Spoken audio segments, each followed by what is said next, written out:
Virtual സ്നാനത്തെ ആശ്രയിക്കുന്ന ഒരു ഭാര്യയുടെയും ഭർത്താവിന്റെയും വീഡിയോ ഇപ്പോൾ സോഷ്യൽ മീഡിയയിൽ വൈറലാണ്. നമസ്കാരം, കൊട്ടാരക്കര മീഡിയയിലേക്ക് സ്വാഗതം. കഴിഞ്ഞ 1.5 മാസക്കാലം നീണ്ടുനിന്ന കുംഭമേളയുടെ വിശേഷങ്ങൾ സോഷ്യൽ മീഡിയയിൽ ഏറെ പ്രചരിച്ചിരുന്നു. എന്നാൽ രാജ്യത്തിന്റെ എല്ലാ ഭാഗത്തു നിന്നും ആളുകൾക്ക് പ്രയാഗ്രാജിലെത്തി പുണ്യസ്നാനം നടത്താൻ സാധിച്ചെന്ന് വരില്ല.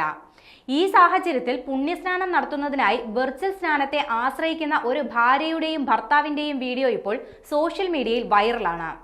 വെർച്വൽ സ്നാനത്തിലൂടെ ഭർത്താവിന്റെ പാപങ്ങൾ കഴുകിക്കളയുന്ന ഭാര്യയെ ഈ വീഡിയോയിലൂടെ നമുക്ക് കാണാം. വെർച്വൽ സ്നാനത്തിലൂടെയും പുണ്യം നേടാൻ കഴിയുമെന്ന് തെളിയിച്ചിരിക്കുകയാണ് ശില്പ ചൗഹാൻ എന്ന ഈ യുവതി. ഭർത്താവിനെ വീഡിയോ കോൾ ചെയ്തതിനു ശേഷം യുവതി ഫോൺ നദീജലത്തിൽ മുക്കുകയായിരുന്നു. തന്റെ ഇൻസ്റ്റാഗ്രാം അക്കൗണ്ടിലൂടെ അവർ തന്നെയാണ് ഈ വീഡിയോ പങ്കുവച്ചതും. എന്തായാലും വീഡിയോ വൈറലായതോടെ നിരവധി പേരാണ് കമന്റുകളുമായി രംഗത്തെത്തിയിരിക്കുന്നത്. രസകരമായ നിരവധി കമന്റുകളാണ് വീഡിയോയ്ക്ക് അടിയിൽ വരുന്നത്. ഫോൺ കയ്യിൽ നിന്നും വഴുതി പോയിരുന്നെങ്കിൽ ഭർത്താവിന് അതിവേഗം മോക്ഷം ലഭിക്കുമായിരുന്നുവെന്നാണ് ഒരാൾ കമന്റിലൂടെ പറയുന്നത്.